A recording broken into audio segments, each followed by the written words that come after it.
Welcome in. Happy Tuesday, Rob Kendall Show. Don't forget our website, robkendallshow.com. Get all the live feeds, the podcast on-demand feeds. Of course, we've got the articles from transcripts of our favorite segments each day, and that support the show button. Man, we've had some great people step up, support our program, say, hey, we like what you're doing. robkendallshow.com. We'll tell you about some of those folks later on in the program today. Man, I cannot thank you guys enough. And we try to start the show each day talking about this, about your contributions to the show, both obviously the people who have supported financially, support button there at robkendallshow.com. But you guys helping us grow.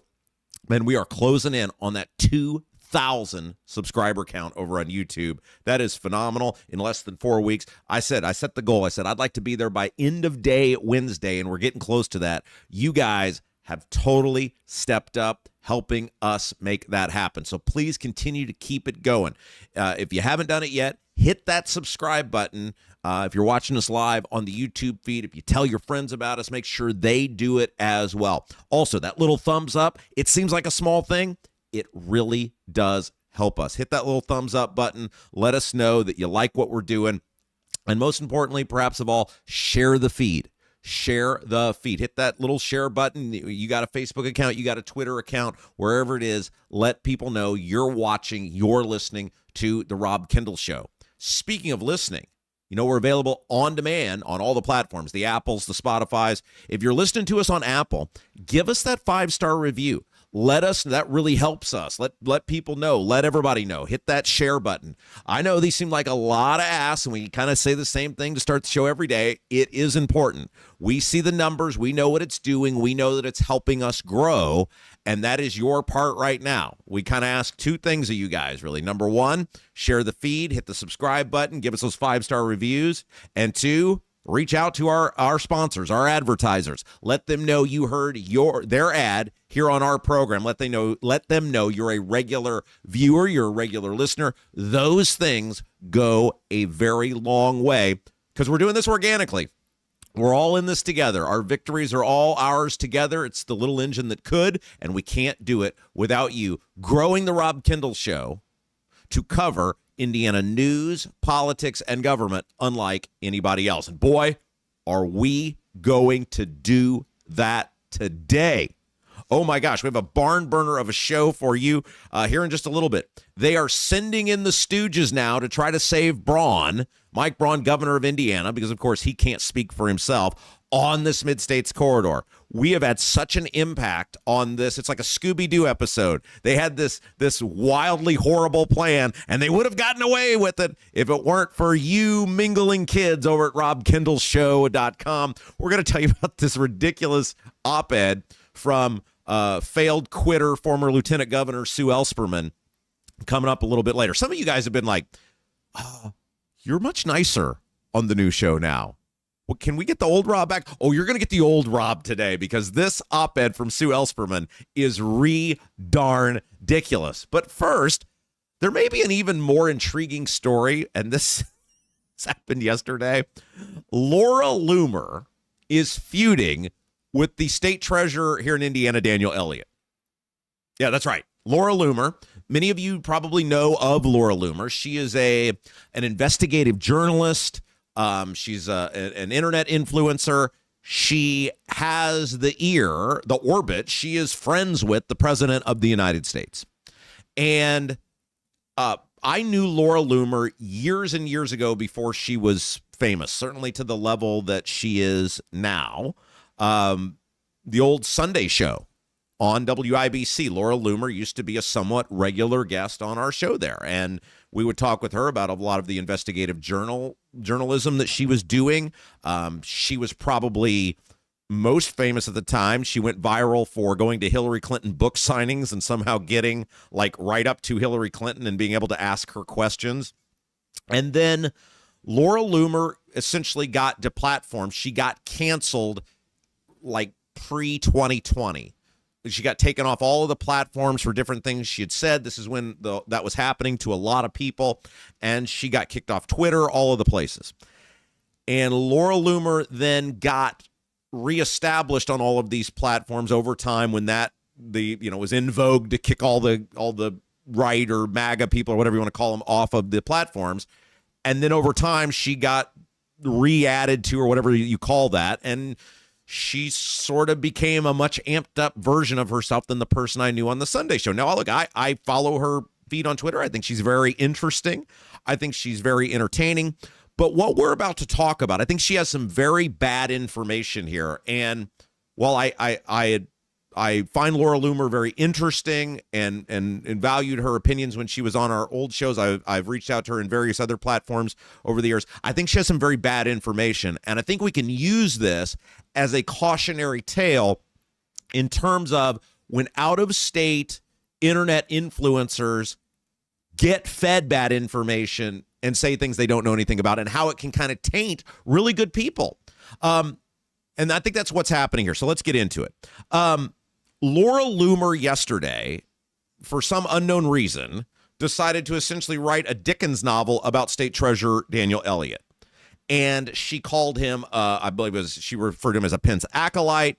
And she posts this, whatever it was, 10, 11-year-old photo now of Daniel Elliott with Mike Pence when he was the governor of Indiana. It's interesting. You know it's old because Elliott has basically all black hair. His beard is black. And, of course, you saw him just a few weeks ago on our show, and it's all gray and white. So it's a very old photo. Now, I have photos, if you search the archives from 10 years ago with Mike Pence. I interviewed him when he was governor. I have photos with Mike Pence when I was the pharmacy board director. I have photos with Mike Pence when he's running for governor. I don't think anybody's going to mistake me for being any sort of Pence supporter, Pence cheerleader, Pence acolyte, whatever. So Laura Loomer, is part of this post, and a lot of it is about Mike Pence, but in part of it, she goes on to say, quote, as Indiana State Treasurer, Daniel Elliott's re-election date nears. Daniel Elliott is up for re-election. He will be, right now he doesn't have any opposition, but barring any opposition, he will be nominated at the state convention in June, where the Secretary of State's race will also be decided, and then he will be the Republican nominee for state treasurer.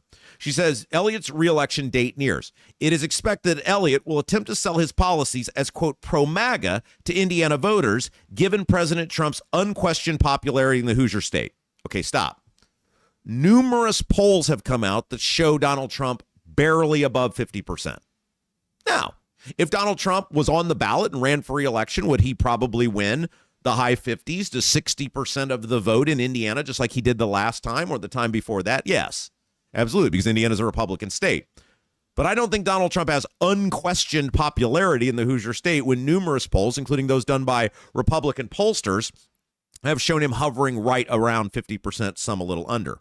She then goes on to say, she being Laura Loomer, quote, however, the facts show that Elliott has failed to uphold his oath and promised to Republican voters to stand for MAGA policies. Elliott's policies have ushered in DEI in the state's marketplace. At the same time, Elliott embraced Mike Pence's strategy of punting on the Indiana redistricting fight. Okay, stop. And this is where we're going to talk about what Daniel Elliott has actually done, and it tells you that Laura Loomer has no idea about Daniel Elliott. Laura Loomer, if Daniel Elliott walked in front of her, Laura Loomer would not know Daniel Elliott from Dan Aykroyd. And this means, to me, Laura Loomer is getting... Because, like, why would she just wake up on a random Monday and go, you know what I'm going to do? I'm going to go after Daniel Elliott. Daniel Elliott is a obscure, outside of the Indiana political orbit. Even most people in Indiana have no idea who he is. And when we talk about Daniel Elliott's actual record here in a second, because I think Elliott's done a pretty good job as state treasurer, look at Rob Kendall, opening segment, saying something nice about an Indiana politician. I think you have to come to the conclusion that Laura Loomer is getting fed information. And the question would be, by who? Because Daniel Elliott, so I want to read this quote again to show you how wrong she's getting it.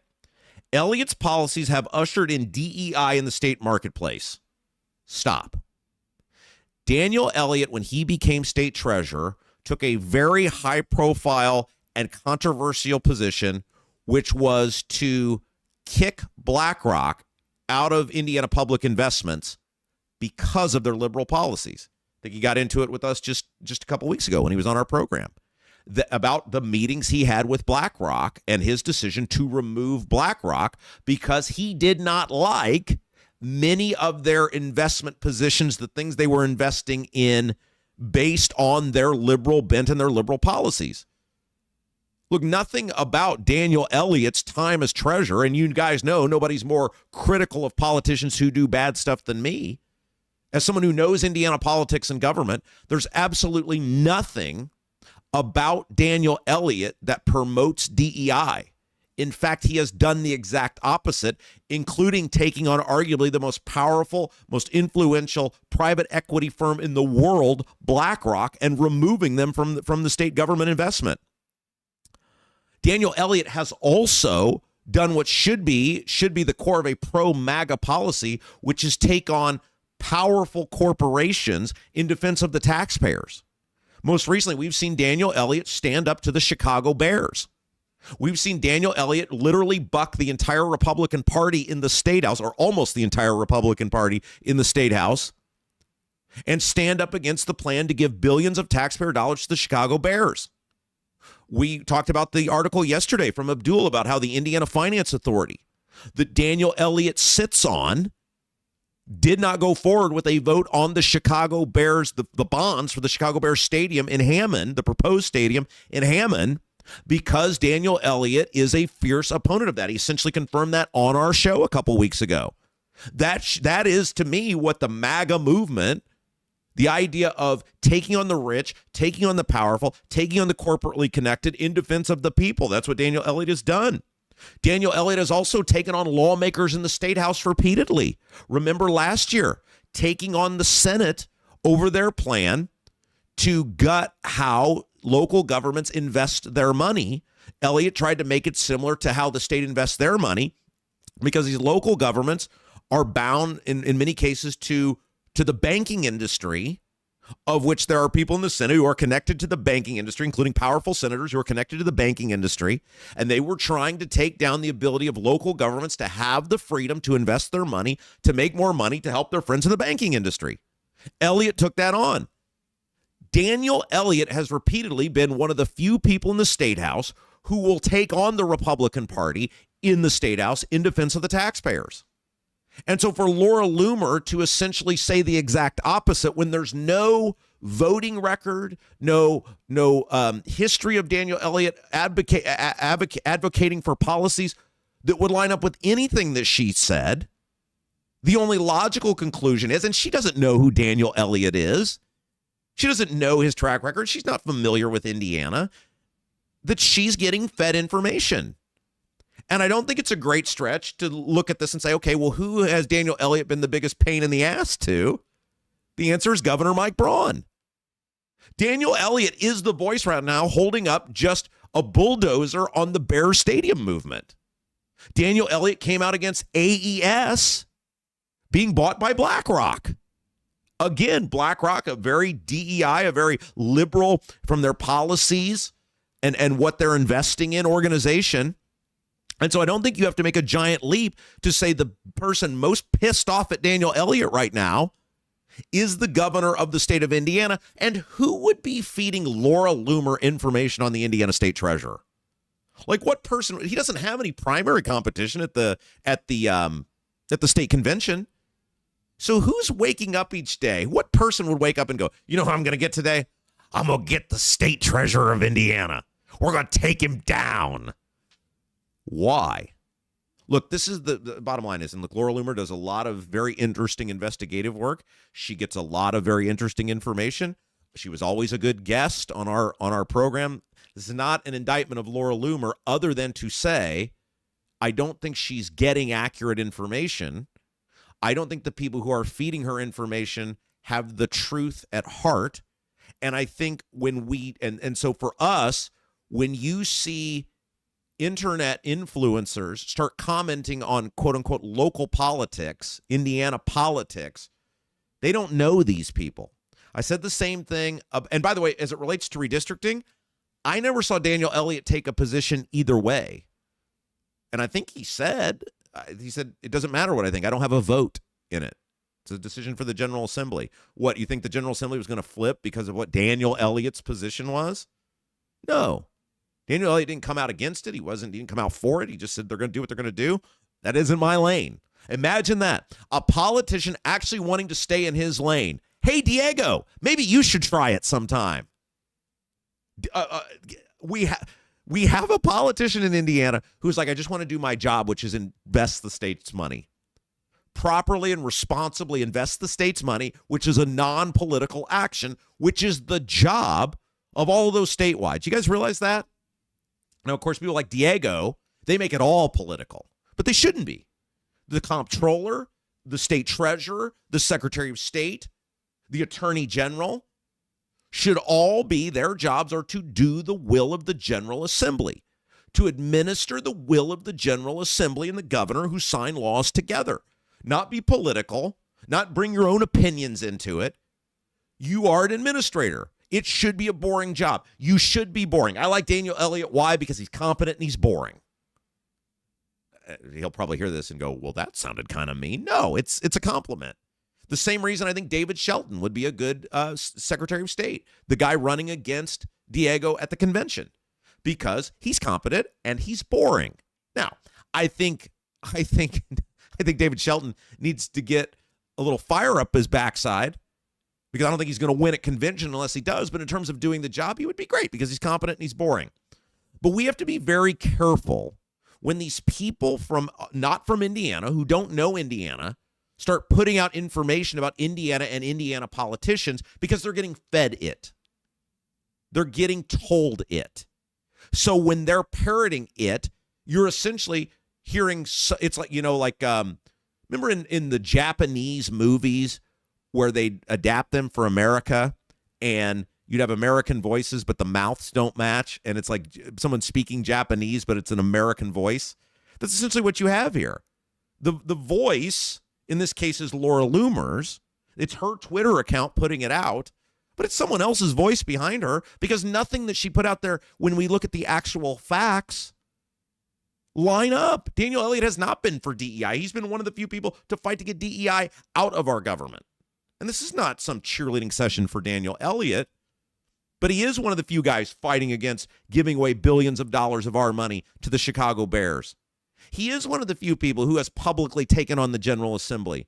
He did get BlackRock out of public investments in Indiana.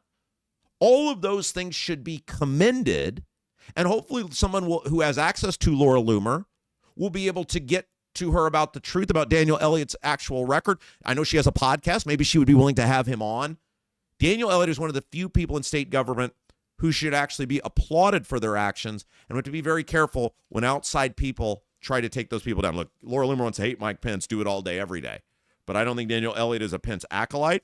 He hasn't governed like that. He has governed for the people, and hopefully somebody who knows Laura Loomer will be able to get his actual record to her so that maybe they can have a conversation about that.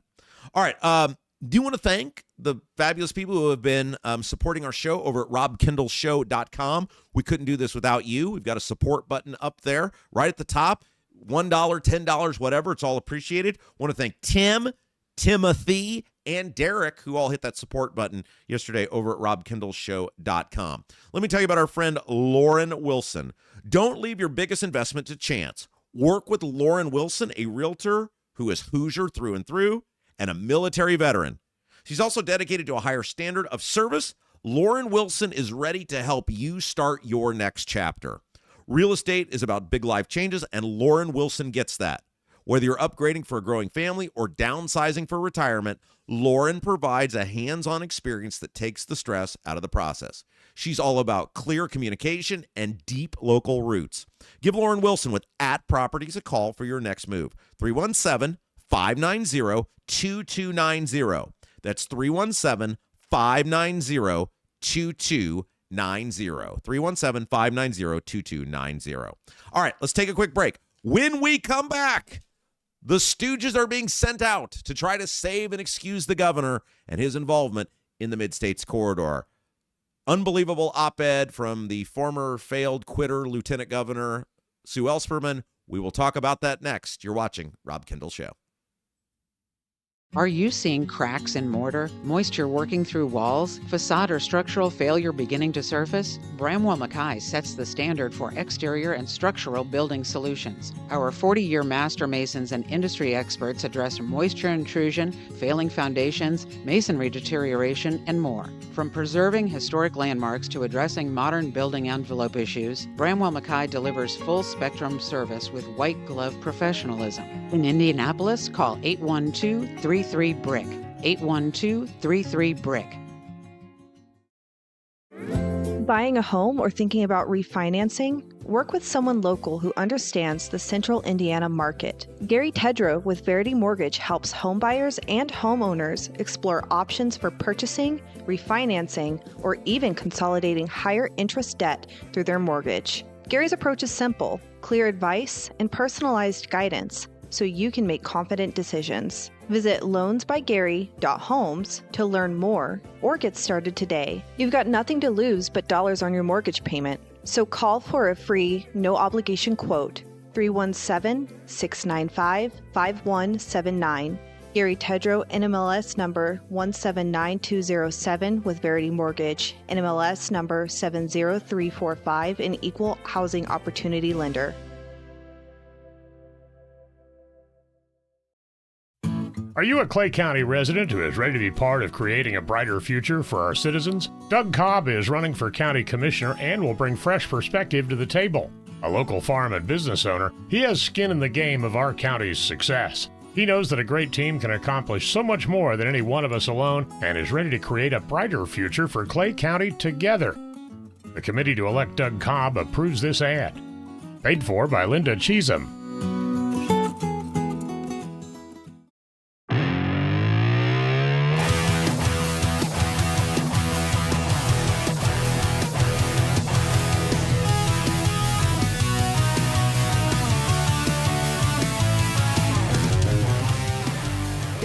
Welcome back, Rob Kendall Show. Don't forget the website. Yeah, I know we hit it a lot, but check it out. We put a lot of effort in that website. RobKendallShow.com. The live feed. We've got the on-demand podcast links there. Those transcripts, articles from transcripts of our favorite segments each day. A lot of you guys have started reading those going, that's pretty cool. Yeah, we think so too. And, of course, we got that support button up there at RobKendallShow.com. I'm on Twitter.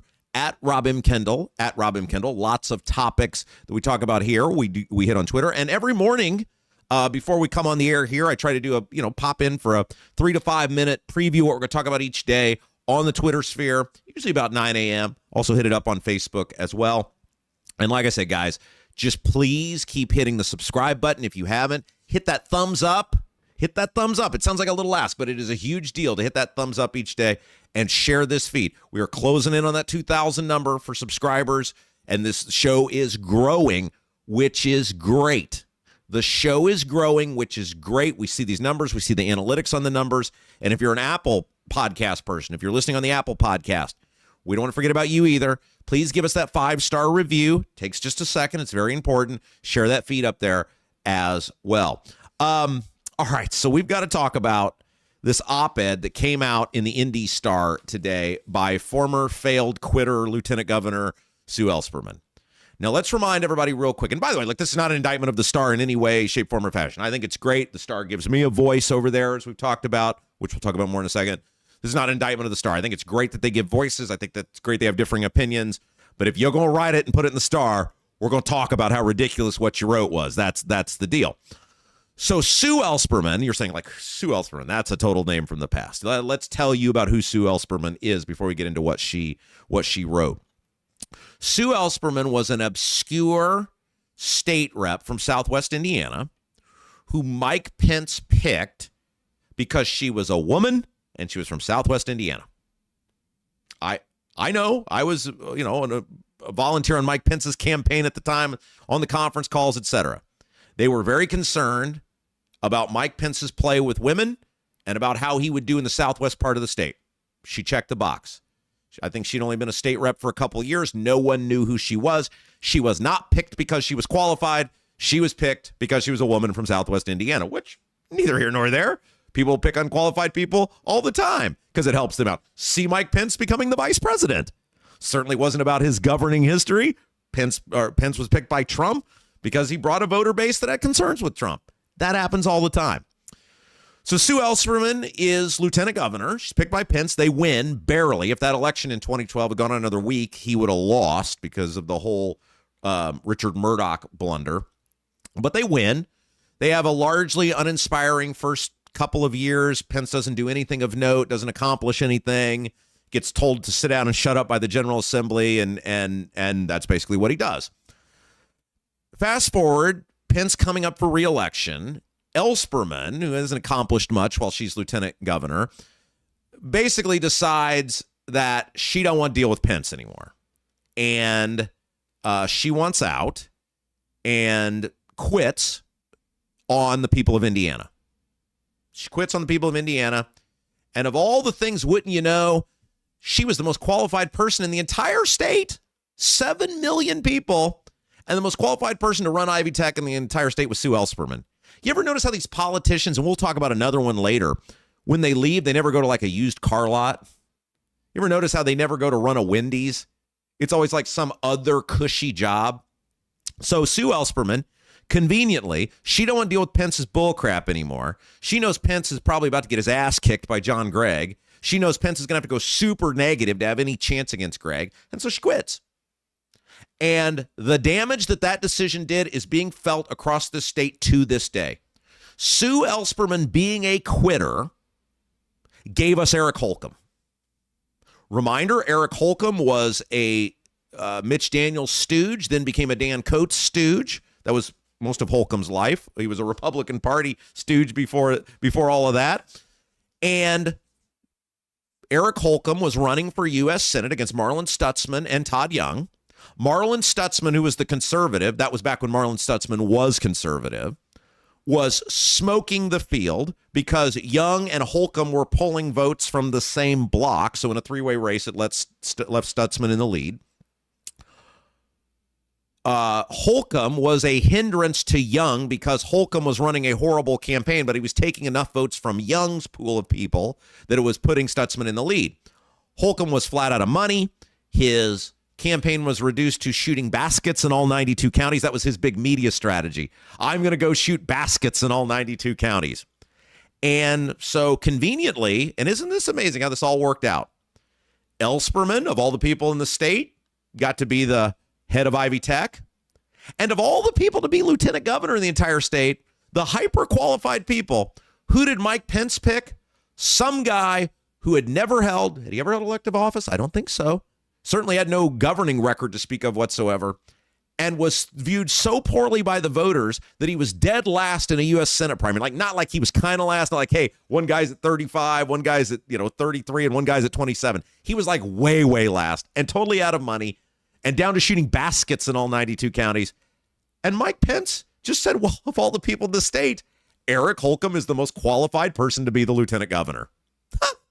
Amazing how that worked out. Of course, Eric Holcomb was picked to be lieutenant governor because Pence was hated by the Republican establishment because of the RIFRA, et cetera. And Pence was sold a bill of goods that the only way these establishment liberal Republicans will vote for you is if you pick an Indianapolis establishment liberal Republican, and that's Eric Holcomb. Isn't that funny how that all went together? By the way, remember when Rob got let go and all the people did the happy dance and they're like, ha, he's gone. We're done with him. Oh, no. Rob's not going anywhere. And now, surprise, I'm on the internet. I can say whatever I want. I pick the topics now. And as this show grows, our influence will grow. By the way, our time spent listening on this show or watching on this show, it's like over 45 minutes per person. It's unbelievable. So things we get to talk about now in detail because we didn't have time before. Oh, now we have all the time. So Eric Holcomb became lieutenant governor because Sue Ellspermann is a quitter.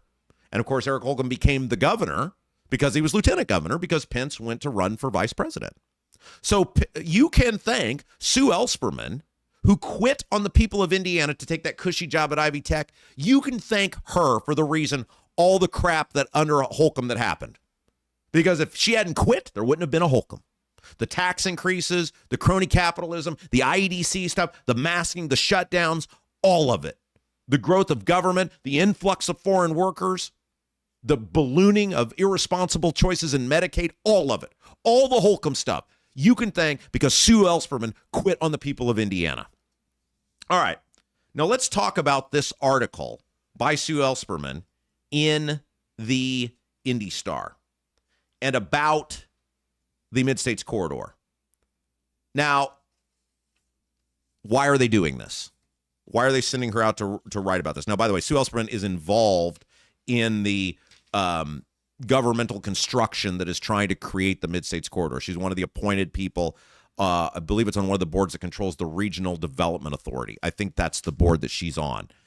So they sent her out, make no bones about it, to write this op-ed in Indy Star because of my column in Indy Star. And because of the damage that we have done over the past 3.5 months. That's why this is happening. They're sending the stooges out. And when I say we, I'm talking about all of us. When I say we, I'm talking about all of us. All of you and the influence that you've had has stopped that project for now. Again, I know 99% of you know, but for those of you who don't, because we have new people coming in all the time, the MidStates corridor is the plan in southwest Indiana to connect 64 to 69. It's a multi-billion-dollar project that the people down there hate. And other than to a select group of business owners, of which the governor of our state is one, in the transportation distribution industry, most people don't see a value. And so Sue Ellspermann wrote a column in Indy Star today defending the MidStates corridor. Now, what I find fascinating about this is Braun will not comment on the MidStates corridor. Have you seen in any publication Braun publicly talk in any sort of length about the MidStates corridor? Has anyone? Why not? He's the governor of the state. It's a $4 billion project. He has been supportive of this project in a legislative capacity, going all the way back to his time in the General Assembly, starting in 2017, where he, teaming up with now Congressman Messmer, who was Senator Messmer at the time, put together legislation to essentially allow this RDA, this Regional Development Authority, to be able to form, to be able to, the ways it could operate, to allow this MidStates corridor monstrosity to begin to move forward. Why isn't Braun writing the op-ed? Why isn't Braun doing the press conferences?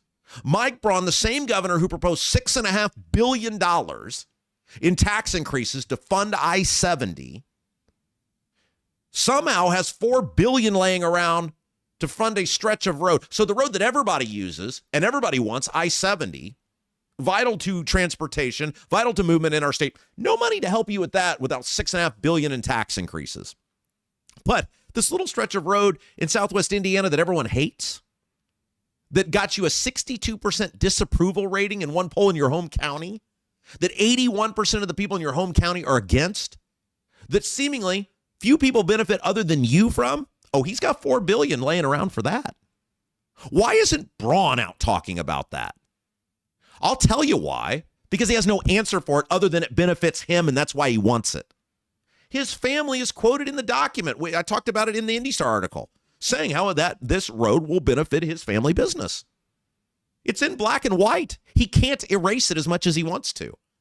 So they can't send Braun out to talk about it because there is no real benefit to the road other than to people like Braun.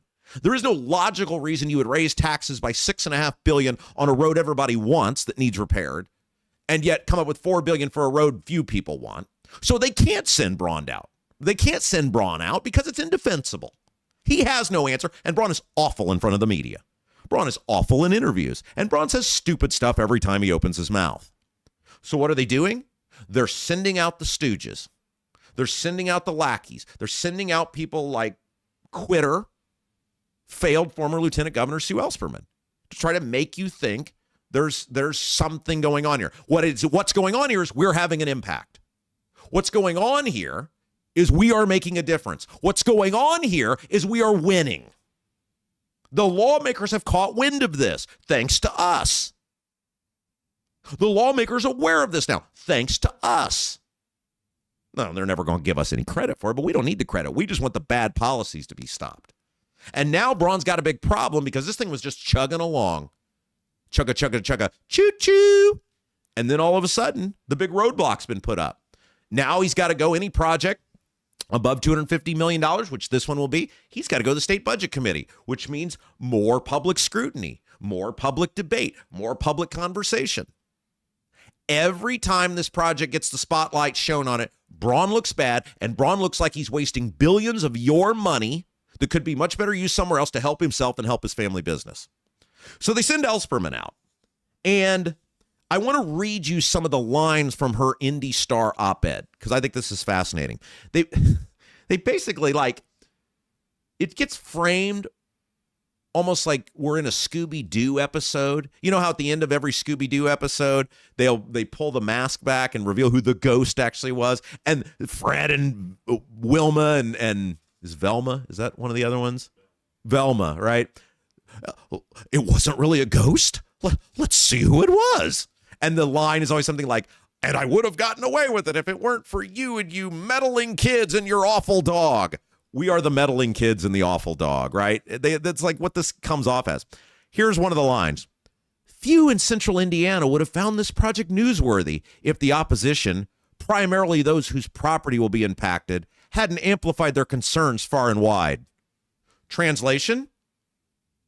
The Property Rights Alliance in Southwest Indiana teamed up with Rob Kendall. When she talks about far and wide, that's us. That's us. That's us. I don't expect her to ever give us credit or say our name. That's who they're talking about. And listen to the disdain in this. Few in central Indiana would have found this project newsworthy if the opposition, primarily those whose property would be impacted. Oh yeah. Screw those people for speaking out because their family farm that they've been at for 175 years was going to get gutted. Screw those people. That's what Sue Ellspermann's saying here. Oh, well, if you meddling kids with the Property Rights Alliance hadn't talked to Rob Kendall and it hadn't gotten broadcast out to the state, we'd have gotten away with it.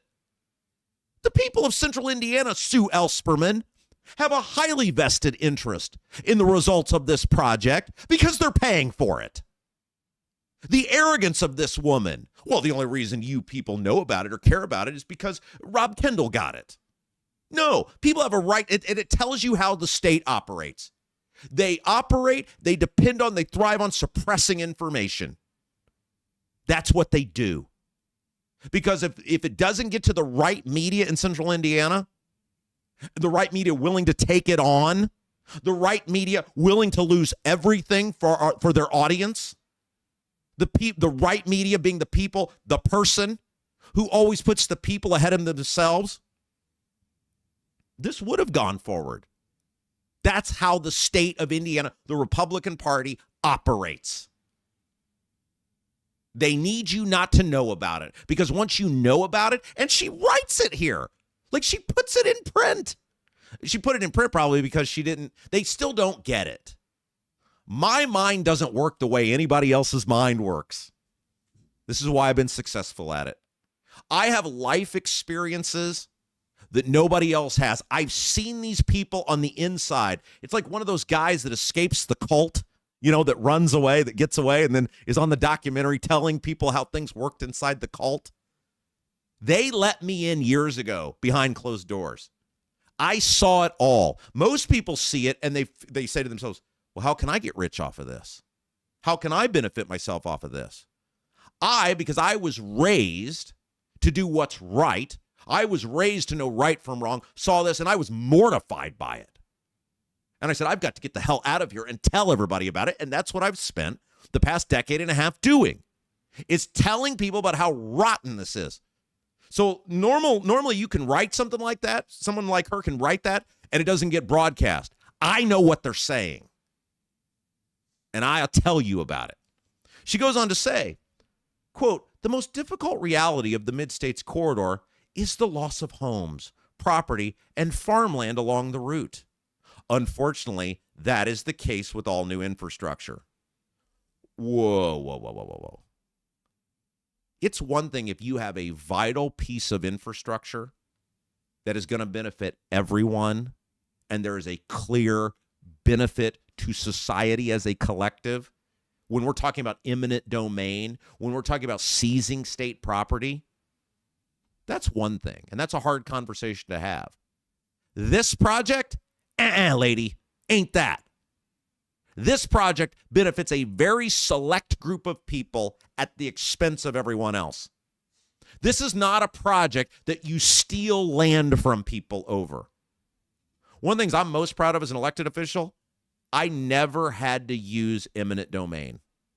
Now, there was one project that was very vital in terms of expanding a road because because of the way traffic was flowing. We ultimately were able to make the deal with the property owner. It's a horrible thing to have to go through because people have rights to their property. And if you're ever going to use eminent domain, there has to be a clear, tangible, irrefutable benefit to society as a collective. It's not a project where 81% of the people in the area hate the project, lady. She goes on to say, well, owners will receive market rate compensation. Okay, let's talk about market rate compensation.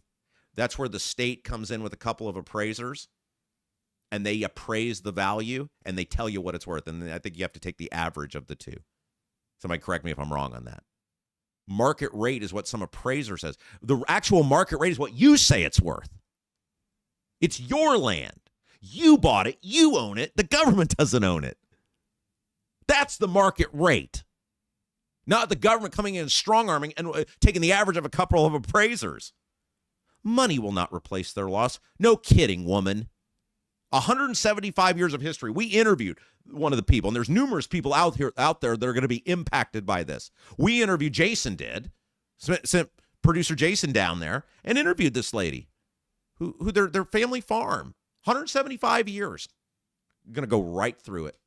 History, feeding a nation, gone, done. We will owe, this is the line that kills me. We will owe them a debt of gratitude for their sacrifice and should do all we can to minimize the impact on property. How rich. That line's like there's some sort of soldier who's perished in battle. Lady, this state has a track record of bullying, of intimidating, of strong-arming, of belittling, of treating landowners like dirt to get their desired result. See the Leap District. Maybe we should bring some of the farmers back there, out there back on and see how they've been treated. This state, this Republican government has no respect for anything as it relates to property rights. Just how much stuff can we build? How many bright, shiny objects can we construct? This state is literally in the process of trying to make it harder for local governments to object to data centers, to wind farms, to solar. The Energy Secretary, Susie Jaworski, caught on tape at a public luncheon advocating for these energy people to be able to sue if they get held up.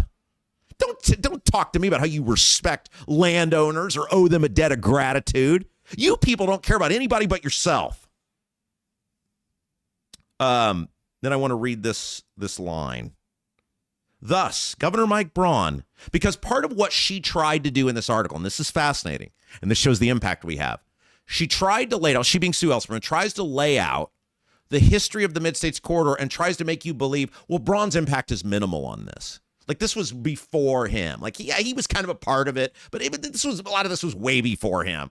People are trying to tell you Braun was a leader on this, of course, he authored the legislation. But don't believe that. Don't believe that Rob Kendall. This was way before him. So part of this article, they're trying to mitigate what is the outrage of people knowing that Braun was authoring legislation, was helping pass legislation, has advocated for legislation that will benefit him and his family business, which people should be outraged over. Thus, Governor Mike Braun joins a long line of leaders who have recognized that transportation infrastructure is essential for building and sustaining economic stability. It supports business growth, strengthens supply chains, and expands access to talent. Translation, you and your land can kiss our ass if we want to build a road. That's exactly what she's saying. Government is supposed to serve the people, not the businesses, not the supply chains, not access to talent. By the way, when they say access to talent, that means importing foreign workers to Indiana. That's exactly what Sue Ellspermann is saying, because that's what the state has done. Take billions from you. By the way, we're getting the band back together. Indy Reporter's going to be with us tomorrow talking about that $1 billion that Braun's proposed to give away through the IEDC. Remember, we said the only thing more dangerous than Rob Kendall on the radio is Rob Kendall off the radio. And you people are getting your wish. So Indy Reporter's going to be with us tomorrow to talk about that $1 billion Braun wants to hand out from the IEDC. This is so insulting, Sue Ellspermann. Government isn't about business growth, supply chains, or expanding access to talent to foreign workers. Government is about serving the people, the best interest of the people. The people of Southwest Indiana have spoken on this repeatedly, passionately. They don't want this. They know that area best. They know how bad it is. But she tells you what the Republican Party is all about, what Mike Braun is all about. It's about their business friends. It's about their supply chain. It's about their access to foreign talent. This, and it really, I'll wrap this up with this one question. If all of these projects are so great, because we keep spending money, we keep building roads, we keep, quote unquote, attracting talent with billions of dollars of your money through the shadow quasi-government IEDC, if all of this is so great, why do our taxes keep going up? Like, if we totally gotten rid of the income tax, if our property taxes were half what they were 5 years ago, I'd look at that and I'd say, okay, I really hate what's going on here, but at least there's some tangible benefit to the public. At least people are getting something for their money. We're not getting any of that. We have record taxation. You know who keeps winning? The foreign companies. The companies we give the money to, the workers that we give the money to come in. That's our party's way now. That's our party's way. Take money from the poor, take money from the middle class, invest it in things that benefit big business, give it away in some cases to big business, and then act like you're some meddling Scooby-Doo character who you've thwarted this great plan if you stand in the way. It's gross. It's gross. But thankfully, people like Sue Ellspermann write these articles because they'll tell you, and it takes guys like me to tell you what they're actually saying, but they'll tell you what they're actually thinking. They'll tell you how they actually view you. They'll tell you what they think of you and your land and your property. These people believe they're entitled to all of it. If they come up with an idea, who are you to stand in their way? Let me tell you about our friend Gary Tedrow. Already talking with a lender? It never hurts to get a second opinion. Gary Tedrow with Verity Mortgage works with home buyers and homeowners throughout central Indiana, helping them purchase homes, investment properties, refinance, or consolidate debt through their mortgage when it makes sense. Gary believes the right mortgage strategy can make a big difference over time. Visit loansbygary.homes, loansbygary.homes to learn more. You've got nothing to lose but dollars on your mortgage payment. So call for a totally free, no obligation quote, 317-659-5179. 317-695-5179. Gary Tedrow, NMLS number 179207 with Verity Mortgage, NMLS number 70345, an equal housing opportunity lender. Okay, let's take a real quick break. When we come back, oh my goodness. State of Indiana employees feeling some pain? You won't believe what the governor of Indiana told them. We'll take a break. Be right back. You are watching Rob Kendall Show. Hi, I'm Lauren Wilson, a realtor with App Properties. Born and raised right here in central Indiana and a Hoosier through and through. Selling your home is a massive undertaking, and I completely understand what that is. That's why when you work with me, we put a great plan together to make sure that when your home comes to the market, it is in the best light possible. Again, I'm Lauren Wilson, 317-590-2290. 317-590-2290. Let's put a plan together and get your home sold. Right now, everything's expensive. That includes things you need around the house. If your water heater, water softener, or well pump goes out, or even if your toilet stops working, you could be looking at a major expense. Don't let your next call to a plumber break the bank. Call John at Black Sheep Plumbing. John is a Hoosier lifer. who takes pride in and stands behind his work. That's why all basic services and repairs with Black Sheep Plumbing come with a 2-year parts and labor guarantee, with water heaters having a 6-year parts and tank guarantee. Call or text Black Sheep Plumbing for all your needs today and speak directly with John, the owner. 765-315-7558. That's Black Sheep Plumbing at 765-315-7558. Are you a Clay County resident who is ready to be part of creating a brighter future for our citizens? Doug Cobb is running for county commissioner and will bring fresh perspective to the table. A local farm and business owner, he has skin in the game of our county's success. He knows that a great team can accomplish so much more than any one of us alone and is ready to create a brighter future for Clay County together. The committee to elect Doug Cobb approves this ad. Paid for by Linda Cheatham.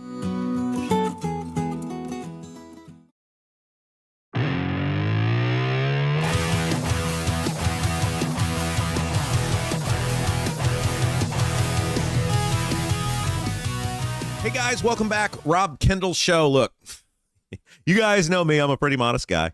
Not one to toot my own horn, but what we just did is why this show is so important. This show, the show we did before, the show we'll do, hopefully there'll never be another show after this, but and it's not because it's me, it's because it's us. What we just did right there over the 25 minutes, breaking down that op-ed in Indy Star from Sue Ellspermann, and what they're actually saying, how they actually view you, that is why Jason and I came here to do this. Information you are not going to get anywhere else. Information about public policy, about your money, and about what's going on. And that is why we need the feed shared. That is why we need you to get the word out. That's why we need you to hit the subscribe button. That's why we need you to support our advertisers, which, by the way, again, if you can, find them, contact them via phone. We give you the phone number, the contact, the website if they have one. Let them know you've heard these ads. We want to support these people. They're local businesses. They're fans of what we do. They're very pleased, but we got to keep that up. And if you are a business looking to get the word out, we get contact all the time. We'd love to hear from you. Sales@robkendallshow.com. Sales@robkendallshow.com. Get asked about this quite a bit. And yes, the video ads that you see, those are all producer Jason. He produces those himself. So if you don't have an ad, he makes them for you. He can. If you got your own, you can bring it to us. But we're all in-house here. It's all local helping local. That's what we want to do. We're a local-based show, local in the sense of the state of Indiana, helping locals in the sense that, primarily Indiana-based people and businesses. And that's what we want to be about. We get this quite a bit, and people are floored, and it does happen. People call, say, or email, say, hey, I got this business. I'll just tell them. If after I get to know you, I want to get to know you. I ask you a lot of questions. People are like, I've never been asked these sort of questions by a salesperson before. I say, well, that's because I'm not a salesperson. Like I'd rather not take your money if I don't think we can help you, because you're a fan, you're a friend of what we do. And so I ask a lot of questions about what you do. And if at the end, if I kind of make a determination, I'm not sure we can get you what you need to make money off being a part of with us or get people in your door, I tell you. Who turns down money, right? Jason and I. We're the idiots who turn down money. That's what we do. But we build friendships, we build bonds, and we would love to learn about your business, figure out how we can help you. Sales@robkendallshow.com. Sales@robkendallshow.com. And those ads you see, those video ads, that's all producer Jason. He does those, and he can do those for you. And so we'd love to know you and get to know more about you. Speaking of one of the fine people who does support and is a part of what we do here on the Rob Kendall Show, Vent Savvy. I didn't realize this until recently, but most bathroom exhaust fans actually aren't doing what they're supposed to do. A lot of them are undersized for the room, or they're not vented properly outside the house. So when you take a hot shower, that moisture isn't really leaving your house. It can end up in the ceiling or an attic. And this is where the problem happens. It's mold. Mold can start, and that becomes a huge problem. That's why you got to call our guys at Vent Savvy. Contact Vent Savvy. They specialize in fixing it the right way. John, he's a local guy. He's a Hoosier, North Central grad. Great dude. VentSavvy.com. VentSavvy.com. VentSavvy.com. And mention Rob. Say, hey, I heard your ad on Rob's show. He's going to come out to your house free of charge. He's going to do an attic inspection for you. You got nothing to lose by doing this. It's one of the things I love about having these local sponsors. They know they're serving other people who are watching the Rob Kendall Show. They're listening to the Rob Kendall Show. So they want to take care of you guys because we're all living in the same place. We're all trying to help each other out. We're literally creating a community here. And that's part of why we do the YouTube chat, because we want you to feel like you're part of the community. That's Vent Savvy. VentSavvy.com. John will come out, free inspection, but you got to say, I heard about your ad on Rob Kendall's show. You got nothing to lose. You could potentially save yourself a huge headache going forward. Checking out VentSavvy.com. All right, let's talk about this article from the Indiana Capitol Chronicle.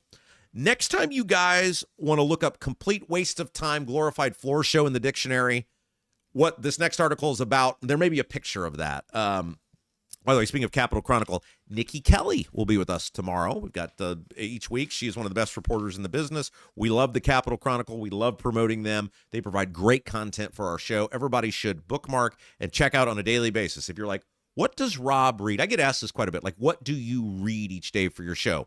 We always try to cite the sources from where we get our stories from, but I don't mind telling you guys where I get my stories from. We talk quite a bit. We read quite a bit from the Indiana Capitol Chronicle, the Indy Star. We try to visit all the television stations, RTV6, THR, Fox 59, all of those places. Wish TV.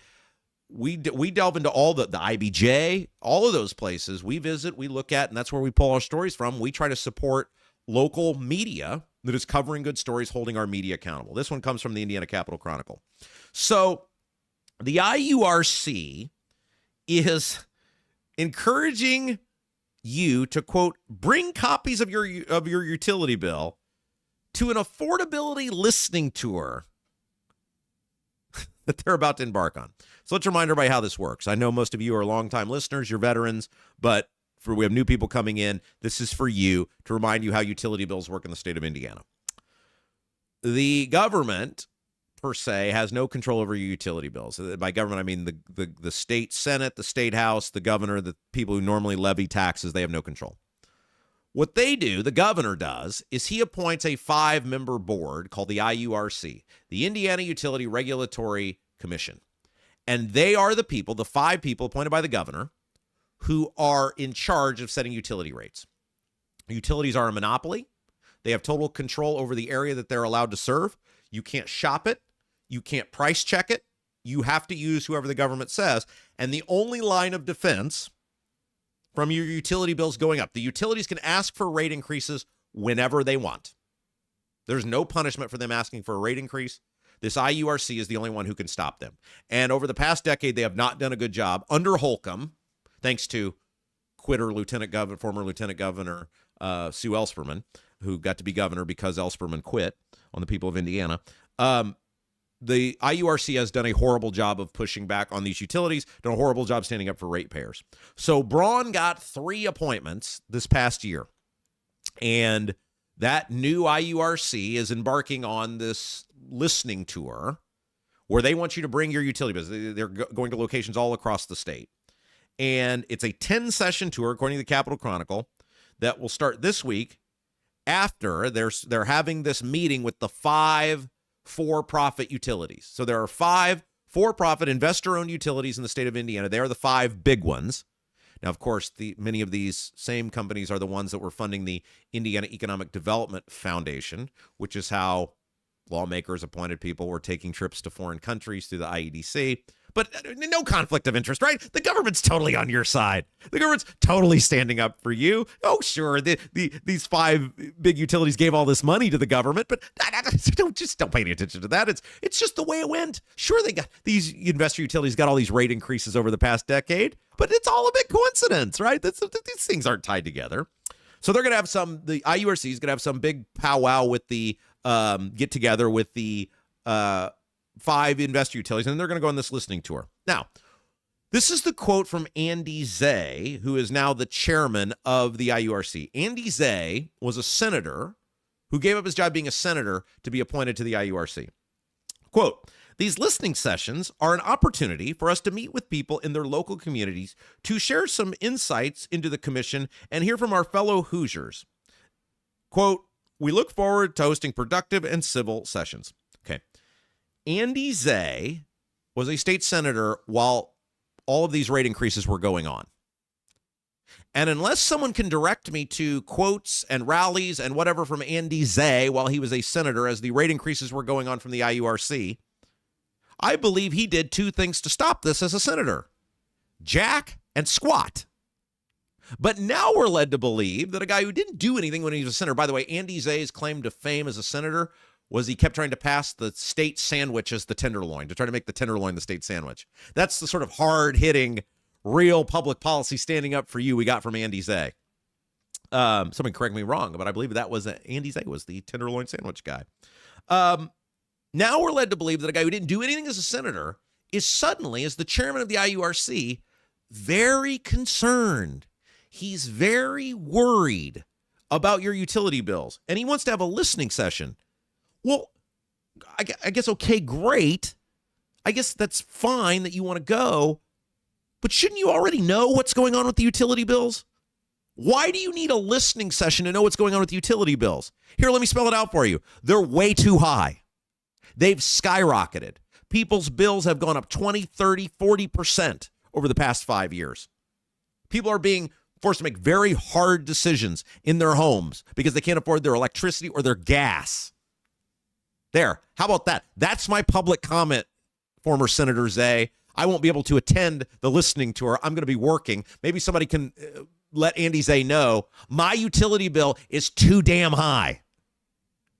It is ridiculous what we have to pay to have electricity in our homes. And by the way, I am someone who in the winter keeps my house at 70 or at 67. In the summer, it's at 70. I need it to be 80 in the winter. That's producer Jason. But I'm not one of those people who needs to be 80 in the winter and 60 in the summer. I am the cheapest person alive. I'm the most frugal person that has ever walked the face of the earth. And I compare my utility bills year over year and how much higher they are. Stop approving the rate increases. Stop lining the pockets of for-profit monopolies that you, the government, grant. We did a story, was it last week or the week before, about how the profits from these for-profit monopolies have increased. Look, it's one thing to make as much money as you possibly can in an actual free market economy. I support that. I'm not a wealth envy person. But we don't have a free market with utilities. The utility makes money based on the monopoly granted to them by the government. Like, when I was on the radio, I accepted there were certain rules that the government would levy down to me as a broadcaster. Also, when I was a radio station owner. Why? Because the government was granting me something that someone else couldn't have, which was a radio station license. Or I'm on a radio station for years that had a radio station license. First of all, I want to be a good employee and abide by the rules set forth by my employer. But I also recognize the federal government gets to levy rules to govern what I can do because the government is giving me the monopoly or being part of the monopoly. Now, I realize there's many radio stations, but there's only a certain number of them. So essentially all the radio stations or all the TV stations, terrestrial, from a terrestrial standpoint, are part of a monopoly. The same thing should be happening here. The government should say, okay, for-profit monopoly, you're making money. You're handing money out to shareholders. We're stopping the amount of money you can do that with, though. We think you've earned enough. I think when the government grants the monopoly and it involves people being able to turn their lights on or have air conditioning if you're an elderly person or heat your home in the winter, I think the government can step in. And if the for-profit monopolies don't like it, what was the profit percentage? Was 13 cents of every dollar is profit with these for-profit monopolies. If they don't like that, and now it's up to 15 cents, if we go back, I'd say we go back to 13. And if you don't like it, sell it off to a nonprofit. I'm sure they'll take it. The government has been over backwards for these for-profit monopolies. You don't need a listening session to figure that out. You don't need a listening session to figure that out. If you want to have it, fine. Stop letting them raise the rates. Stop letting, like that bill that passed last year, that Dr. Frankenstein bill that Braun signed into law after promising to fight against rate increases that allow utilities to recoup 80% of their research and development on unproven nuclear technology. We are going to pay for it in rate increases regardless of whether it works or not. Is there any other industry that gets that way? Jason and I, when we started this thing, or when I started this thing and I brought Jason in to help me with it, If I fail, I don't get my money back. I put a bunch of money into this. I believe in you guys. I believe in the end it'll work. But I don't get my money back. The state isn't going to go, well, Rob tried really hard on his podcast. Let's give him 80% of buying the cameras and the office space and the computers. Is the state going to step in and go, well, Rob failed. Here's 80% of his money back? No, of course not. That's why we're reminding you guys, if you like the show, there's a support button at robkendallshow.com. And we're reminding you that no support is too small. $1, $10, whatever it might be. That's why we remind you constantly, if you have a business, we'd love to get to know you. Sales at robkendallshow.com. Because we don't have a monopoly. We have to earn it. It's just ridiculous that we keep going around and around with this IURC and these utilities. Just lay the gauntlet down, former Senator Zay. Just say we're done with the rate increases. If you don't like it, sell your company. The people have paid enough. All right, let me tell you about our friends at Bramwell Mackay. We love Bramwell Mackay. They have been with us since the beginning. Leaky chimney, water in the basement, cracks around the exterior of your home. Bramwell Mackay Property Services and Consultants is your authority for chimney repair, tuck pointing, foundation repair, crawl space to basement conversions, basement waterproofing, and more. Bramwell Mackay doesn't offer quick patches. Their team of 40-year master masons and industry experts address the root cause and provide solutions that last lifetimes. Your home is one of your biggest investments. Treat it that way. Bramwell Mackay, BRAMWELLMCKAY.com, your masonry, foundation, and chimney specialist. Okay, we'll take another break. When we come back, I will get to this now. I know I teased it last time, but I'll get to it next. You won't believe what's happening to state employees by edict of the governor in the General Assembly. It is not good. A lot of unhappy people. We'll talk about it coming up next. You're watching Rob Kendall Show. Are you seeing cracks in mortar, moisture working through walls, facade or structural failure beginning to surface? Bramwell Mackay sets the standard for exterior and structural building solutions. Our 40-year master masons and industry experts address moisture intrusion, failing foundations, masonry deterioration, and more. From preserving historic landmarks to addressing modern building envelope issues, Bramwell Mackay delivers full-spectrum service with white-glove professionalism. In Indianapolis, call 812-33-BRICK. 812-33-BRICK.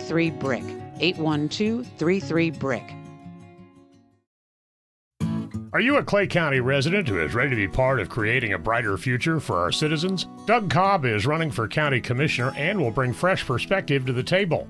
A local farm and business owner, he has skin in the game of our county's success. He knows that a great team can accomplish so much more than any one of us alone and is ready to create a brighter future for Clay County together. The committee to elect Doug Cobb approves this ad. Paid for by Linda Cheatham.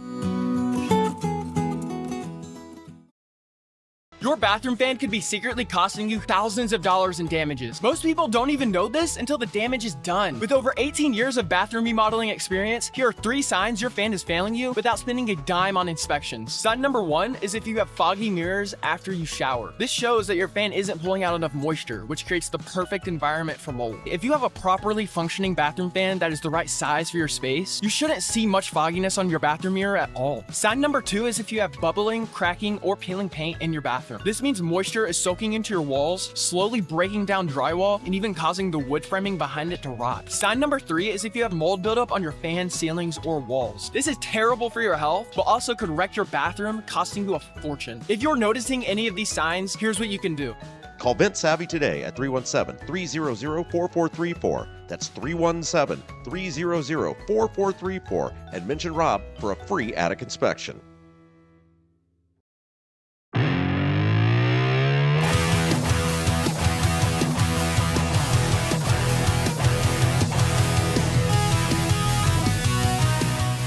Hey guys, welcome back. Rob Kendall Show.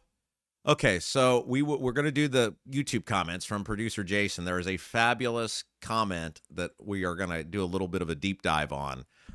Many of you love the Rob Kendall origin stories, and so many of the Rob Kendall origin stories involve producer Jason. A lot of you don't know much about me before my time on WIBC, and there are some really, even before elected office, because I basically went from elected office to not entirely right away, but to IBC, and there's all sorts of great, producer Jason, like I said, other than my parents and my wife, Producer Jason knows me better than any person walking the earth, and he knows all the Rob Kendall origin stories about how I became the way that I am. And so there was a great question in the YouTube chat. Now, just a reminder, we love our comments in the YouTube chat. We want you guys to have a community here, a home. You guys have great comments today. The only requirement we have is you have to be a YouTube subscriber. You have to subscribe to the channel, and that enables you to chat. And then Producer Jason is like the chat cop. And Producer Jason basically is the equivalent of, he lets you go 85 and a 70. Like, he's very, very giving. Yeah, yeah. But you got to behave like a member of decent society, and you guys do a great job with that. That's never really a problem, but that's really the only rules, because we love you guys being here with us each and every day. All right, so I want to talk a little bit about the state employees, and this is another one where it's like, should I care about this? How much should I care about this? And then I realized, like, when I read articles, and this we joked about this for years, and it's true. I don't read books, guys. I don't have the patience to read a book. If you give me a book, here's what I do. This is a true story. If you give me a book and I'm interested in it, I have my old man read it. My dad loves to read books. He is my neighbor, of course. I have him read the books for me, and then he sorts through. He knows what I will find interesting. So his job, when you give me a book, if it's something I think I might be interested in, I give it to him, he reads it, and then he knows exactly what I'll find interesting, and he tells me about that. I basically do, what would take me a week, I can do it in 30 minutes. So, but I do read all the time. We always used to joke about it. Rob doesn't read. I read articles all the time, because I can get through an article in 5 minutes. And so when I read articles, one of the things I do is I read the article itself. I realize what they're saying. And then I think, what's actually the most relevant thing to the listener? And it's part of why I can't read books, because it would take me like forever to get through a book because I would do that with the book. And I just don't have the time to do that. And with these articles, what is a 5-minute read, it'll end up, they become segments on the show, but it ends up being, 25, 30 minutes for every article, because I have to think it through on, okay, what's the article saying? What's the most relevant thing to you? And I think this next article is a great example of that. All right. So the Capitol Chronicle has an article about state employees not getting a raise again this year. And there's a lot of state employees who are very upset about this because they didn't get a raise last year. Now, there's the thing at the front of it, which is like, okay, hi, I lost my job this year.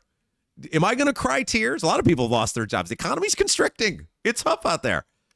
If you're a state employee, God bless you. Thank you for what you do. There's many, many fine people who work for the state of Indiana. I know many of you. I'm sorry, though. I'm not going to shed a tear for you that you didn't get a raise if you still have a job.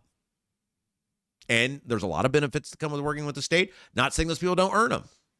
But I'm not one who reads an article and goes, oh, state employees didn't get a raise. Let me suddenly cry for you. Because as someone who lost his job, who's had to just build something from the ground up, nobody cried for me. I wouldn't expect them to. Now, many people were very upset that I was let go, but it's not like somebody said, oh, you poor guy, you lost your job. Here's $2 million. Many of you are very kind and freely support the show at robkendallshow.com, and we're grateful for every dollar of that, but we're giving you something for it. Or you're perceiving, at least, you're getting something for it, right? So I'm not crying over that. I am upset about the employees not getting a raise, but for another reason. Let me get into that here in a second. So the reason state employees didn't get a raise this year, bad budgeting. Braun and the General Assembly has no idea what they're doing. Let's go back to last year. If you go back to last year, if you remember on the radio show at the time, I was begging the General Assembly, and Jim Merritt was too. And I know a lot of people that watch our stuff don't like Jim Merritt or critical of Jim Merritt. Jim Merritt knows how the process works. One of the reasons Jim Merritt's a phenomenal human being. That's the first part of it. But Jim Merritt knows how the process works. And I think that's why he's fascinating for us on State House Happenings. I think that's why we get the huge viewers that we're getting and listeners for all those years on State House Happenings. There's no other sort of community service type program that gets the response we get, because Jim Merritt has institutional knowledge unlike anybody else. 30 years in the Senate. And Jim Merritt and I were both saying the same thing, even though Jim Merritt and I politically are oftentimes on opposite ends, which was the General Assembly should not pass the budget in April of 2025. Hold off, figure out where the economy is, because this is when we were at the height of the tariff stuff and nobody knew how that was going to impact and nobody knew what the economy was actually going to do. And we said, hold off, because the revenue projections, for those of you who don't know, the state does what they call revenue projections, in which they forecast what the money's going to be. They don't actually know. And they budget. This is a bad way to run your government, but they budget off of revenue projections. Now, these revenue people, they're wrong all the time. And so normally wrong within like maybe tens of millions of dollars. But we were like, look, you guys are wrong when you know what's going on. You don't know what's going on right now. You don't have to pass a budget in this moment. Don't pass the budget right now. Agree to come back in June when you have a better idea of the impact, and then you can pass your budget. Because remember, at the end of the legislative session, because of the overspending from the Holcomb years, they had to come up with $2 billion in the final week. Think about that. They're like, well, we're $2 billion off. We'll come up with it in a week. It'll be great. What'd they do? They, quote unquote, cut $1 billion. Now, remember last year, I made a very public offer to Braun to run Indiana Doge. Remember that? Remember, I told Braun, gave him the list of things that I would do, and said for a budget of $1 million, which is what I needed to put a team together. And I was deadly serious when I said this, by the way. I know some people thought a lot of stuff was like shtick or for show or whatever. I would have totally taken this job and fulfilled it. And I said that for $1 million, I thought I could put, I think the budget was $1 million, maybe it was $2 million. I can't remember now, but a very small budget relative to the money we would save. I said we would save was $2.5 billion. I said, I will find that savings in the budget. However, I said the only rule is when Indiana Doge finds the money, so for whatever the budget was, 1 million, 2 million, I can't remember what the exact number was. I think it may have been 2 million. We will find you $2.5 billion in a time frame. I think I said 6 months. I said my only rule on that is, though, when I find the waste, when my team finds the waste, you guys can't spend it again. You have to give it back to the taxpayers in a rebate. That didn't go anywhere. That didn't go anywhere because they were not giving that money back. But remember at the end of the budget, I mentioned all of this because remember at the end of the budget, they had to find $2 billion. Boy, isn't that convenient. Rob was right again, wasn't he? And so what did they do? They cut $1 billion worth of stuff and they bragged about that. Then they quietly found the other $1 billion by raising your taxes by $1 billion. And they didn't win. There were no parades for that. You guys missed that, right? We were saying at the time, we said, wait a second. Why don't you guys just hold up? You don't have to pass the budget in April. You can go back in June. You're going to be fine. Wait till you know what the actual revenue projections are, and then pass your budget according to that when you have a firmer idea of how the tariffs are going to impact. No. Sit down, shut up. And they passed the budget with the tax increases. As soon as they passed the budget with the tax increases, revenue started rolling in that far exceeded the projections. And I raised my hand and I said, well, do people get their $1 billion of tax increases back? No. Well, what are you going to do with it? Nothing. We're going to hold on to it. So you raised people's taxes. You cut government services. You didn't need to do either one of those. And now you're getting this extra money and you're just going to hold on to it? Yeah, that's right. So that brings me to this article in the Indiana Capital Chronicle about state employees not getting raises. The state employees are not getting raises, not because of a lack of money, but because the money was already allocated for them not getting raises. We do what we call a biennial budget, which means they pass a budget for every 2 years. And because the state irresponsibly budgeted, wouldn't listen to people like me and Jim Merritt saying, hold off, just wait a few months. There's no harm. You can pass a budget in June. You'll be fine. Just wait, figure out what exactly you're dealing with, and then pass it. Because they wouldn't do that because they wanted to get out of there because these lawmakers avoid work like the plague and they wanted to just wash their hands and be done with it. The state essentially allocated a budget for 2 years without employee raises. So now even though there is money, potentially you could, of course they could spend on whatever they want, give raises. Now they've said nope because the money wasn't allocated. Doesn't matter, the money's there. The money wasn't allocated. Here's what's this guy's name? His name is Chad Rainey. He's the state budget director. Don't take my word for it. Take his word for it. Quote, the executive branch's ability to give raises depends on having room within existing appropriated budgets, not the forecast. Despite the rosy forecast, appropriated budgets haven't changed. So if you're a state employee not getting a raise this year, you can thank Mike Braun Todd Houston and Rod Bray and Jeff Thompson and the rest of the merry band of misfits who put that crappy-ass budget out that raised taxes by $1 billion, and they wouldn't listen to anyone, telling them to just hold off, wait, and then maybe there would be extra money, which there is. Now, of course, heaven forbid if there's extra money, they actually give it back to the taxpayers. We all know that's not ever going to happen. These guys, I mean, they're awful.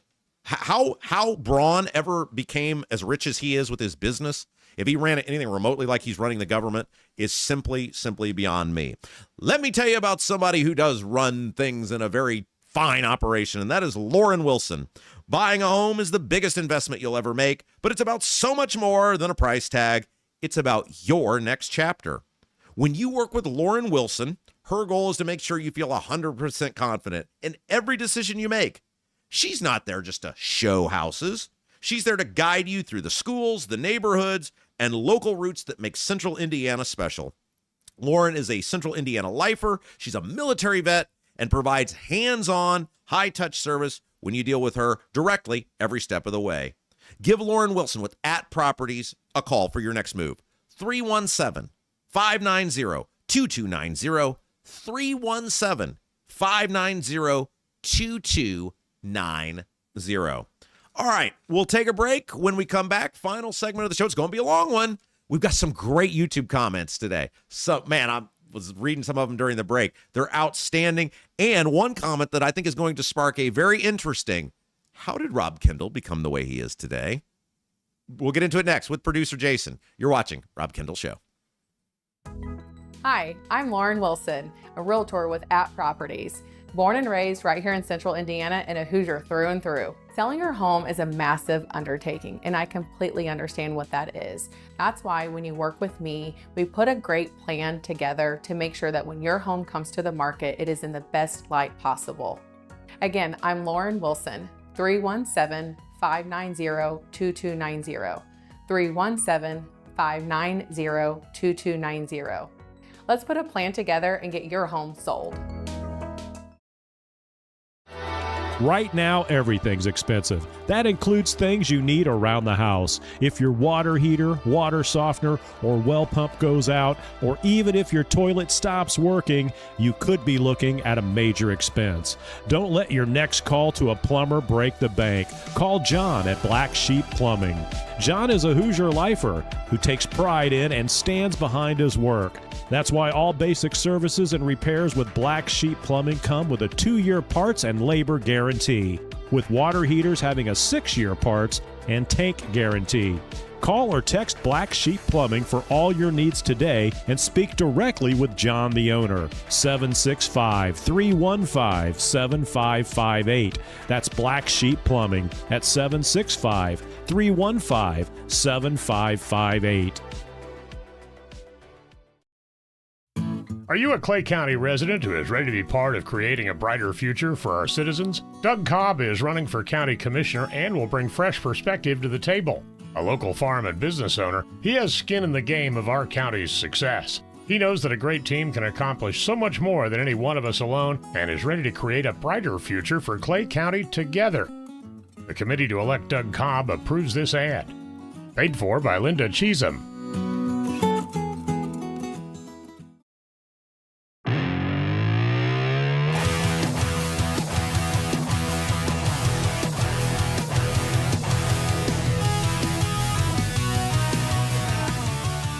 Hey guys, welcome back.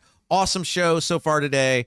RobKendallShow.com is our website. Don't forget, we got the live link up there. We've got the podcasting platforms, all the different places that you can hear our program, see our program. We've got the articles based on the transcripts of some of our favorite segments each day.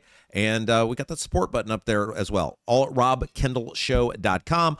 I'm on Twitter at Rob M. Kendall. A lot of the topics we talk about here, I tweet about throughout the course of the day. I try to do them every day, the 3 to 5 minute videos before we come on the air here, talking about some of the things we're going to talk about. And again, just want to thank every single one of you, man. We are closing in. We're closing in on that 2,000 subscriber number. That's going to be a big win for all of us. So please keep driving those numbers forward for us. Hit that subscribe button. Hit the thumbs up button. Share this feed. We want to be bad. We want to be nationwide.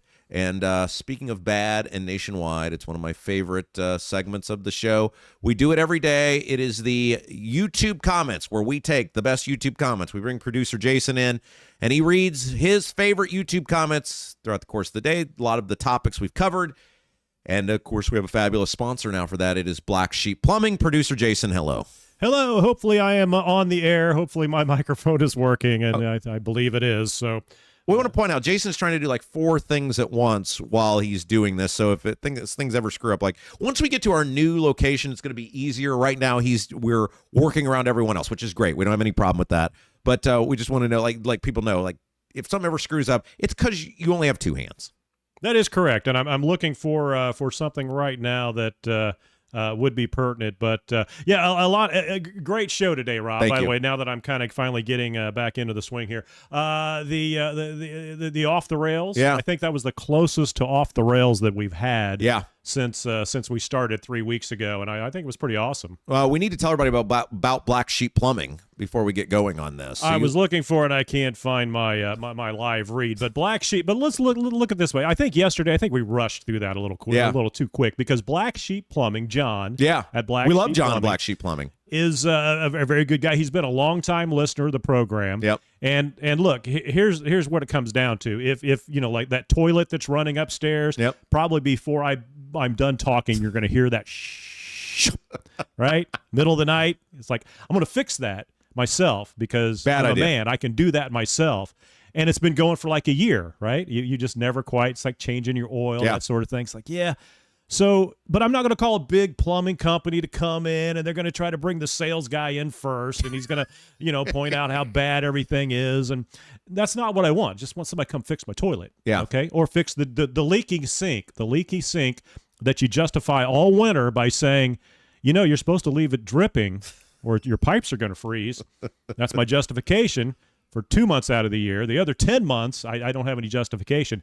Need to get that fixed. Not calling a big plumbing company, sales guy coming out, trying to reinstall all my plumbing, all my pipes and everything. I just need a guy. Yeah. Okay? And it's not going to rip me off because I have no idea what that cost, right? Is it $10? Is it $10,000? I don't know. But we got a guy. We know John. We got John. I don't have the number in front of me. We'll get it here in a second. We'll get it. It's on the website. You can go to the website, robkendallshow.com. And we talked about technology not working. Here's what we'll do. I'll find it right here. Okay. Rob filibusters for us. And this is the point, guys. We'll get to those YouTube comments here in just a second. It's right. Oh, there it is. Okay, you got it? That was a quick filibuster. You're welcome. I should go to the U.S. Senate. There we go. 765-346-2097.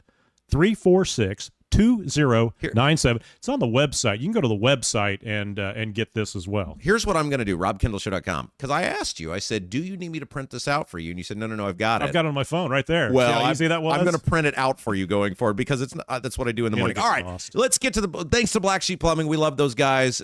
John's awesome. Let's tell us about your favorite YouTube chat of the day. All right, let's go. Well, I don't have a favorite because they're all favorites. They're all awesome. And what I'm trying to do today is get as many in as we can because they're awesome. And let's start with Maddock. Top of the show. When is Whitty going to be on? Indie Reporter is scheduled to be with us tomorrow, 10 to noon. We're not going to tell you the time. I want you to watch the whole show. And we are scheduled to go into this. He's done all sorts of research.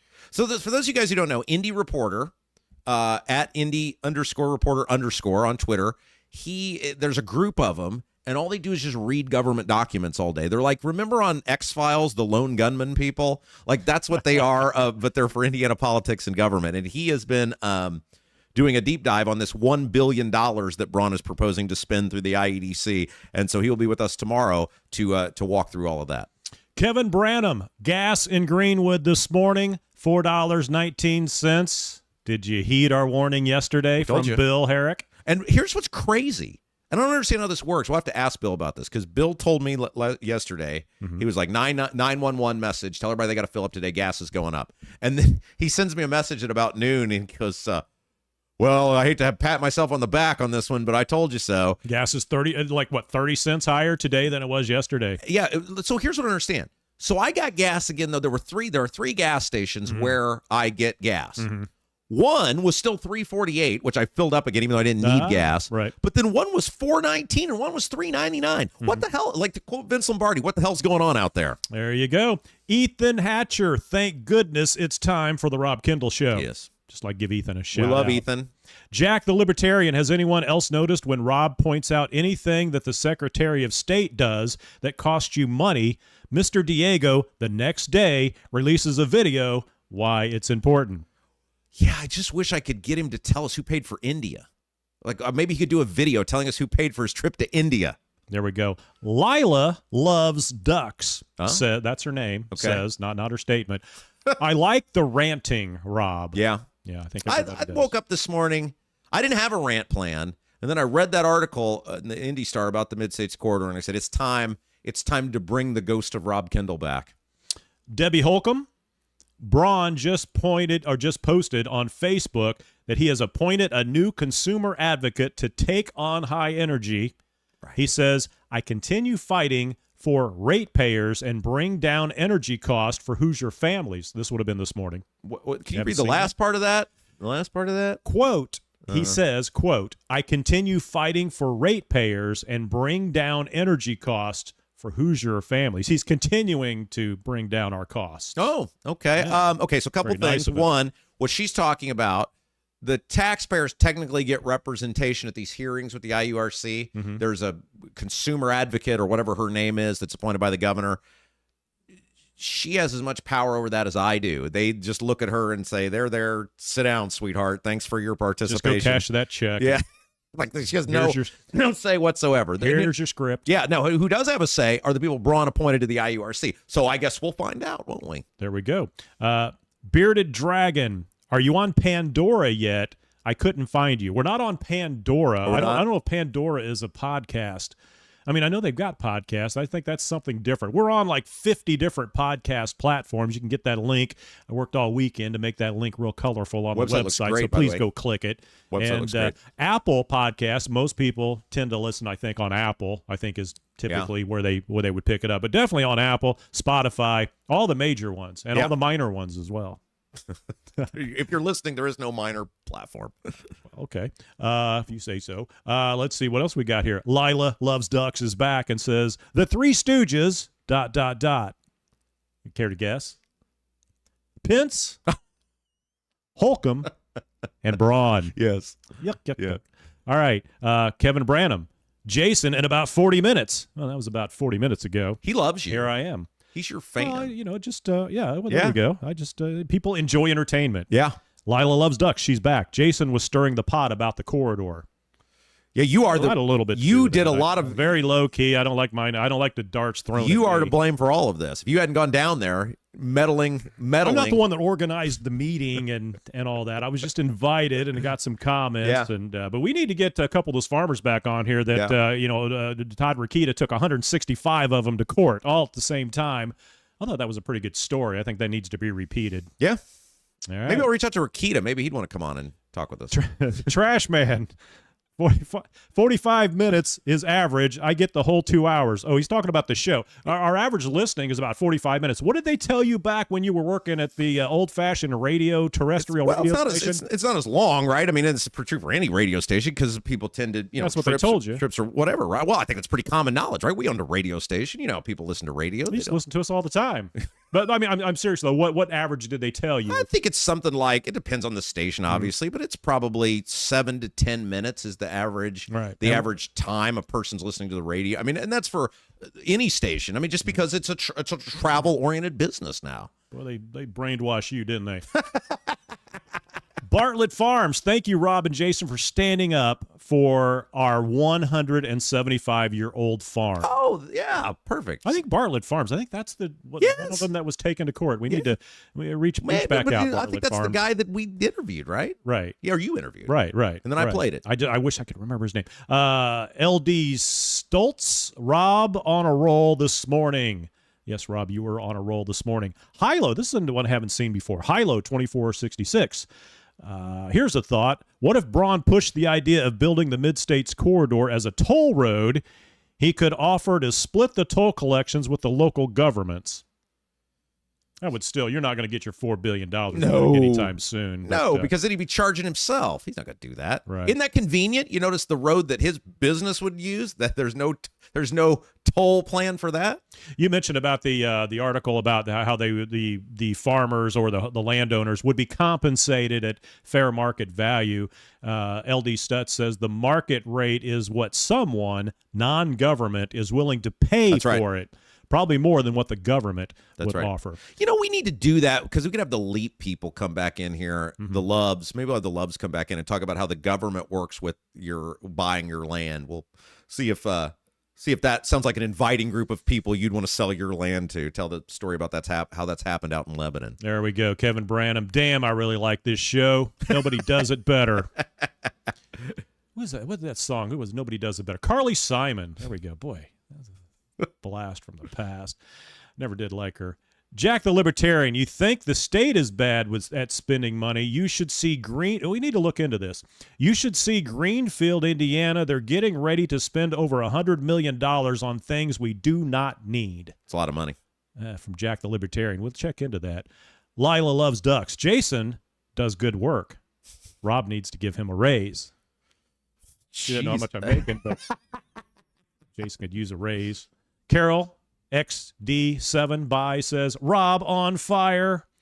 Mr. Backwith, very communal in here. Yes. Very communal. We love the community. We love the chat. That's right. I mean, look at this all good. I mean, I'm only reading a very, very, very small portion, and we just got some great stuff.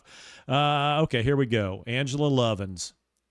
Is that like McLovins? Yes, Angela McLovins. There we go. Yes. Rob and Jason, I have a question. What did you guys do at the station on the East Coast? What was your format? All right. Do you want me to go first? What wasn't our format? We had the station for how long? Like 11 or 12 years. Yeah, we went through a lot of formats. Okay, so I'll just... Rob was one of them.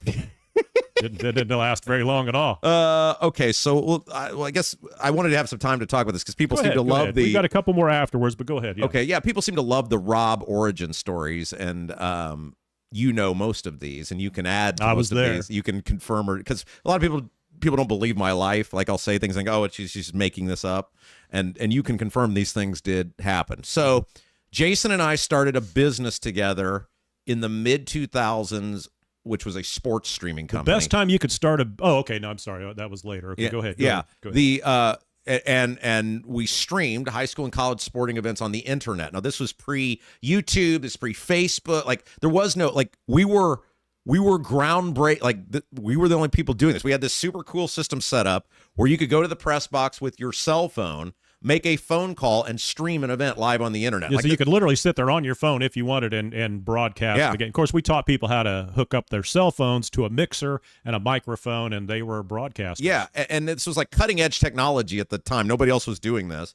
And we did very well with it. And instead of doing something smart with the money that I made off of that, like a 401k or some stable investment plan, Jason and I put that money into buying a radio station near Wilmington in 2008. Yeah, we didn't buy one within 12 hours of us. No. We bought one 12 hours away. We looked at a whole bunch of them within like 3 hours of us. Basically, the best terms we could get was kind of the guy was.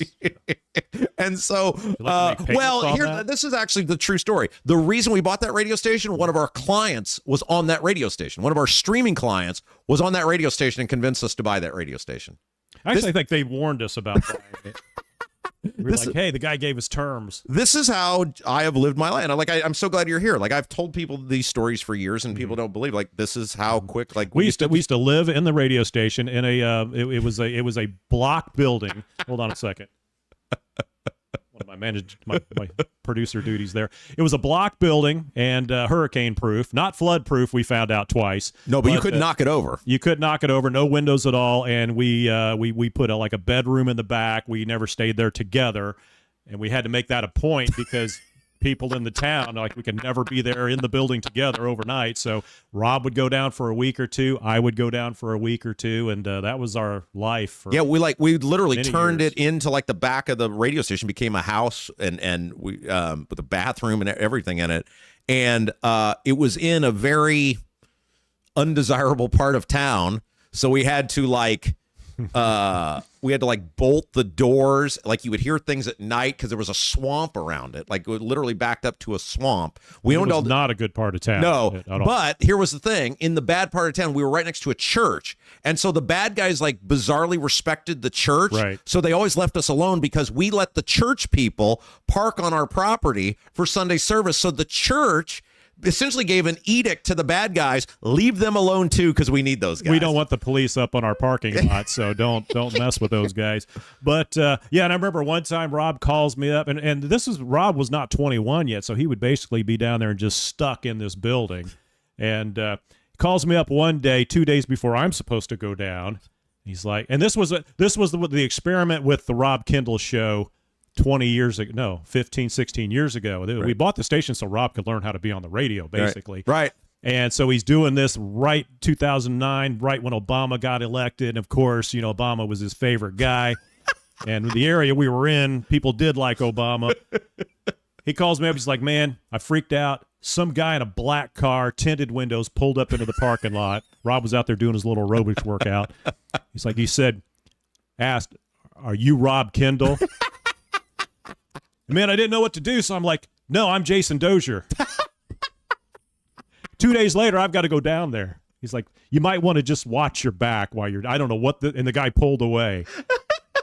It's Rob Kendall, chivalry right there. And then, so that as part of this, guy never came back, thankfully, that I saw. So that as part of this, I ended up working for a congressional campaign. The guy that I was working for, I guess technically. He paid you. Yeah. He ended up not being able to do a radio interview. He was a pilot by trade, so he was always like coming and going. He couldn't always, he would leave for days at a time, which was very handy in a congressional race. He was supposed to do an interview on the big talk station in the district. It was in Wilmington. The Big Talker. The Big Talker, that was the name of it. Mm-hmm. He's like, Rob, go do it. Like, all the talking points, go do it. The guy who was hosting the show didn't want to do the interview, but his boss made him. So he was totally being an a-hole to me. Like, it was like he didn't even want me there. That. And he wouldn't even do the interview. He wasn't even really even doing the interview. Like, so I just interviewed myself, basically. Do you remember this? Or I just basically started talking. And the guy who was running the radio, it was a cluster of stations. He hears the interview and he goes, hey, you're awesome, man. Would you like to be the morning show host? It's like, I don't even live here. He's like, yeah, but you're great. You'll figure it out. I was like, sure. So if you could picture, like, it would be the equivalent of now on WIBC, some guy who lives in Myrtle Beach coming to Indianapolis, doing a one time, and then they're like, here, you start in a week. Congratulations. And how long did that week last? It was about 3 very long months. Again, young Rob Kendall. I was not employed at the station. The station owner calls me. He's like, you're friends with Rob, right? You're business partners with him? We've got a problem with Rob. Well, what did Rob do? We can't get him to wear a shirt and tie. He wears Mickey Mouse T-shirts to work with a shark tooth necklace. And could you ask him to wear a shirt and tie? I was like, you might as well just fire him now. Unfortunately, Rob has been fired more than one time that y'all have heard about. So you haven't heard about the other experiences, but yeah. That well, then remember they got mad with me because the one guy who was running for Congress, I was calling out his BS, and they kind of liked him. The politician that you were working for wasn't he later found underneath his wife's porch? I don't know. There was all sorts of stuff, but it was after I was. Oh, so that's something I can't bring up. I don't know. Fired, but not the. Yeah, well, no. I mean, I don't know the whole story. I know the allegations. My point. Say a name. My point was like, we had a lot of fun. We did, man. Fun. Like, this is a piece of cake for us. This is easy cheesy for us. Gosh, so that person wanted to know about the radio station. That's why you asked about that, right? The formats. We started with we had Rush Limbaugh on there, but nobody listened to it because it was not a conservative area whatsoever. Yeah, and it was very expensive to have Rush, so we had to cut Rush. And so that killed us. Rush used to charge in order to carry his program. Like, a lot of radio stations will give you their program. You have to run their advertisers. Rush, in addition to having to run his advertisers, you also had to pay a fee and every was single quite month. The fee, yeah. And so we cut that and did our own homegrown 70. It was Yacht Rock before Yacht Rock That's was right. Yacht Rock. It was Yacht Rock. We should have marketed that. And then we went to, an all sports format, and then we went to a country format. That's right. That was a lot of fun. And then our station got hit by a hurricane twice. The station was fine. Here was the crazy thing about the station. Everything was on the same property. And so, like, the tower was on the property where the radio station was. And so we were always worried during a hurricane, like, okay, it all could go. And we went like 9 years without a hurricane. We didn't have a single hurricane hit the state of North Carolina. And this was close to the coast, right? Close to Wilmington. And then we got 2 in like 2 years. And the hurricane did not take the station down, but it flooded because we were near that swamp. Mm-hmm. And so the first time we gutted out, cleaned it out. All of a sudden we had water beds we're sleeping on. Back to normal. After the second one, I told Jay, I said, that's it, man. I have the energy. And we sold it 2 months before COVID. Yeah, it was something like that. It was crazy. We got that was the only luck we had in the entire. Yeah, I don't remember the exact timeline. I imagine we've lost all of our viewers now, Rob. I haven't checked it, but I'm pretty sure it's all gone, and we should probably get back to some more. I'd be curious to ask the YouTube. Do you guys like the Rob Kendall origin stories? We want to do this. I've got a lot more. The story for you. We want to make you guys happy. Do you guys like those? Because people don't like. Oh, he's making that up, and that's why I'm glad you're here. You can back up. These are not made up stories. These things really did actually happen, and it shaped my worldview of how got here and the opinions I have today. Mm-hmm. There we go. All right, and this segment brought to you, the chat segment brought to you as it is every day, and I am completely lost the Black Sheep Plumbing by Black Sheep You've done a great. Plumbing. I'm printing and the hold script on out here, tomorrow. It's on the website, and that's where I'm going to get the number. It is 765. Write this down. 765-346-2097. Give John a call. He's not going to come in try to sell you on an entire new plumbing system or what have you. He'll come in, fix the problems you have. He can do major work, too. We're talking about leaky faucets and toilets, but he can do major work as well. So give John a call. All right. I'm out. You've left me with 15 minutes of content. Okay, so this was very interesting. There was a story that came out about it's sort of a piggyback on a story we did yesterday, and that was the future of media and how CBS Radio is, after almost 100 years, getting rid of their radio division, their media radio division, and they made the choice based on, they said it is not financially viable. They can no longer make providing news to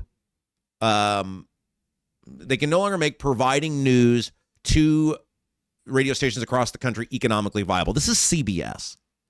And if CBS, which is one of the largest broadcasting companies in the world, can't figure out how to make providing news viable, that is really an indictment of where the industry is at and the changing landscape. And that's what we talked about yesterday, how the landscape is changing away from the terrestrial means and over to these new frontiers, the podcast, the YouTube, the Apple, the Spotify, Rumble, all of these different places. So the Los Angeles Times has a story about the decline of terrestrial media as well, and this time it's television. And according to them, a recent S&P Global report estimated local ad revenue. So that's the ad revenue in your local markets, local TV stations, had it growing at just 1.5% annually over the next 5 years. And that is, of course, less than the rate of inflation. And it will hit a peak of $25.58 billion in the election year of 2028. Like, revenue always goes up in election years. And it drops to $22.11 billion in 2029. So it goes back. So you kind of have to get out of, I mean, even though they obviously take the money and it helps, you have to sort of work off non-election years because that's a spike. It's a presidential election year. It's every 4 years. It's not an annual thing. If you're in here, so here's the danger of this. If your revenue is not even keeping track with inflation, you're losing big money. Because the way these companies work, they're not running a soup kitchen. They're not a break-even entity. They're there to make money. And if you're not even keeping up with inflation, that means your dollar's already being devalued. And now you've got to try to cut your way out of it, which leads me to this stat, which is staggering. Since 2000, according to the Los Angeles Times, TV stations have seen their ad dollars, their take of ad dollars, decline by an inflation-adjusted 36%. So when you adjust for inflation, TV, local television, is taking in 36% less money than they were 25 years ago, 26 years ago. There's no company you would invest in. Like, can you imagine if Apple or Tesla, not that Tesla's been around 25 years, but like Walmart, any of your mega corps, if they were bringing in 36% less revenue for inflation than they were in 2000, nobody would invest in them. And so it comes to what is causing the problem, which is streaming now accounts for 40% of all viewing. It's the same thing radio is experiencing. Streaming is taking over. Streaming is not dominating the marketplace in the sense of they have the majority, but they have enough that they are keeping a declining industry from even being able to stay afloat. You can't lose 40% of your market share in anything and expect that you're going to make this work. You can't cut out 40% of your audience. Which brings us to the real problem. Media companies are too big. And in this article, they talk about how the only real answer is for media companies to keep getting bigger. And what they're saying is the media companies are asking the FCC to change rules that allow them to buy more properties, buy multiple properties. They're doing this. There's a limit on how many TV stations or how many radio stations you can own in a market. Because what they're telling the FCC is they're saying, well, the only way we can make it work as a business now is to keep buying other properties and cut positions, cut people, cut costs. So, hey, we've got one person doing 5 jobs. We need to make one person do 7 jobs. Then we can make that entity work. This is why the industry, both TV and radio, has declined. I've talked about this for years. Corporations were never meant to own media outlets. Why? Because local television and local radio was, from their foundation, was supposed to be about local people serving those communities, doing things that provided something you couldn't get anywhere else, making choices based on whether it served the needs of the people consuming the product first. And then, we also got to make enough money to stay in business. I've also got to make enough money to make money. With megacorps, the CEOs, they're concerned about a profit number. They're not concerned about, hey, did this market do something cool? Did this market do something that served the people better than anybody else? And I'm talking about the big corporations. Like, there's some local stuff here in Indianapolis. DeJuan McCoy, who owns RTV6 and now Wish TV, he's a local guy. He makes local programming decisions that are different than the other guys because he is local. He is here. So it's not every corporation that owns, but I'm saying the ones that are not connected to the cities in which they're buying the properties. When you have megacorps who are only concerned about hitting a number, an arbitrary number, every decision they make is going to be around making the company be able to hit that number. Well, you can't keep places fully staffed. You can't keep them creative. You can't keep them viable from a programming perspective. You ever heard, you can't get blood out of a turnip, right? There comes a point where these megacorps, they're too big. They're not about serving the communities anymore. They become about profit ahead of everything else. And as a result of that, people start tuning out. If you have why are people coming here every day? I just invented something and put it on the internet, and we're almost at 2,000 subscribers in 3 weeks. Why? Because we're giving you something you can't get anywhere else. I take on topics you're not going to get anywhere else. I have takes you're not going to get anywhere else. They're local stories. It's a local-driven product. When I was thinking about what I was going to do, I was advised by people, you need to do more national stuff, though. Like, that local stuff is great, but if you want to be big time, you got to do national. I said, I don't want to be big time. I just want to do great local content, which is what I've always wanted to do. I'm literally doing the show I always dreamed of doing right now. Great local content. Boom. I don't care about being big. I don't care about being famous. I don't care about being national. I care about my community. I care about being able to put food on my table and talk about things that are important to me. That's it. That's why there's no leverage against me. Oh, I'm not here anymore. Okay, I'll go over there. Oh, if you say this, you're out of here. Well, now I can say whatever I want because I'm my own boss again. And, when people are like, well, what are you going to do? Where are you going to go? I said, I'm in a unique position because I've been my own boss plenty of times in my life. And I'm doing this with the guy who was there with me for all of that. Like, that's why when the politicians were doing the happy dance, oh, he's gone. We got rid of him. He's out of there. No. It's going to be much worse for you guys because this thing has grown and will continue to grow. It's a freight train. And now there's nobody to say no. Jason and I decide we're going to do something, we do it. Or I decide I'm going to do it, and I ask Jason, can I do it?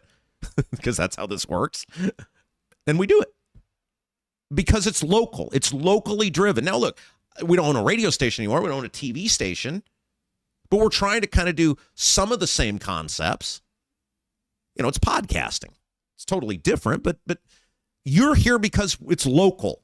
You're here, you're telling people to come here because we're doing things you can't get anywhere else. That's what the local TV and radio used to be. Oh, think about this cool thing or this giveaway or this contest or they're covering this event or the news is out there doing these things.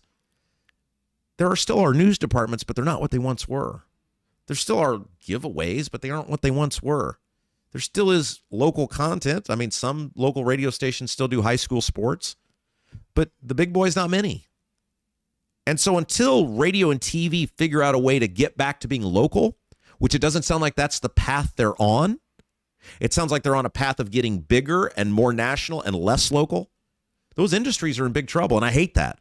I'm cheering for radio to make a comeback. I'm cheering for television to make a comeback because that's what I grew up on.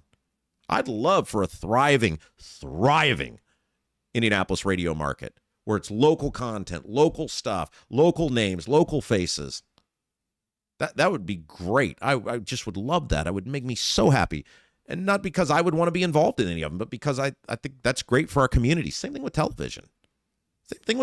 I'd love for a robust, thriving local TV market. Hopefully they'll do a better job of covering the State House, covering our politicians. I'm all in on that. I'm cheering for that. That's why I think a guy like DeJuan McCoy is interesting with Wish TV and RTV6. He is a local guy. He's been very successful in business, but you can, get a meeting with him. You can talk to him. You can have a conversation with him. You can see him on the street. He understands the local market. And I think having more of that would be good for all of us. Hey, let me tell you about another local business, Bramwell Mackay. And we love Bramwell Mackay. They've been a part of us, with us, since the word go.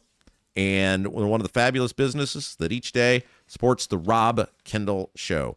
Bramwell Mackay, BRAMWELLMCKAY.com. That's the website. Masonry color mismatch, previous repair catching your eye, not happy with the brick color on your home and ready for a total makeover. Bramwell Mackay Property Services and Consultants offer specialized masonry staining and recoloring. Whether you want to seamlessly blend repairs or completely transform your home's exterior, want to build something new, Bramwell Mackay's 40-year master masons design and construct custom patios, sidewalks, outdoor summer kitchens, archways, entryways, and more. Bramwell Mackay, beauty built to endure. Man, what a show today. I want to thank you guys for all you've done for us, for sharing, for getting the word out. Share this feed. Tell people to like, to share, subscribe. We're doing content you can't get anywhere else, and we need you to help us continue to grow. Big show tomorrow. Nikki Kelly from Capitol Chronicle scheduled to be with us. Indy Reporter scheduled to be with us. And, of course, we'll have the biggest topics of Indiana news, politics, and government coming your way. For producer Jason, I'm Rob Kendall. You've been watching Rob Kendall Show.